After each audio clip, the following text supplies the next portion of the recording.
On October 31st, 1950, 21-year-old Earl Lloyd became the first African-American to play in an NBA game when he took the court in the season opener for the Washington Capitals. Lloyd grew up in Jim Crow, Virginia, and went to West Virginia State, where he was the star of the school's championship basketball team.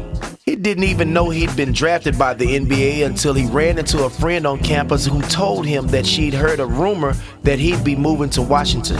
It turned out that the Capitals had picked him in the 9th round of the draft. 2 other black players joined the NBA that season. The Celtics drafted Chuck Cooper in the 2nd round, and the New York Knicks got Nat Sweetwater Clifton from the Harlem Globetrotters. But the Knicks and the Celtics didn't start their seasons until November. As a result, Lloyd became a coincidental pioneer, the first black player to make his debut in the NBA. Joining an all-white team was intimidating, Lloyd remembered, but his teammates, most of whom had played on integrated college teams, were immediately welcoming. Some fans, however, were less kind. As the announcer read the Capitals lineup for the first night of the season, a white man in the front row asked, "Do you think that can play any basketball?"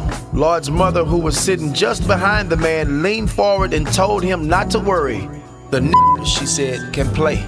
After only 7 games with the Capitals, Lloyd was drafted into the military and sent to Korea for 2 years. When he returned to the United States, the Capitals had gone out of business, and so he went to play basketball for the Syracuse Nationals, who later became the Philadelphia 76ers. Lloyd wrapped up his 9-season career in Detroit.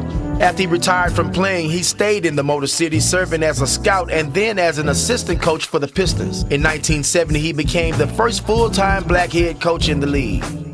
He coached the Detroit team for a year, and then he went to work for the city in the police department as a school administrator. He was inducted into the Basketball Hall of Fame in 2003.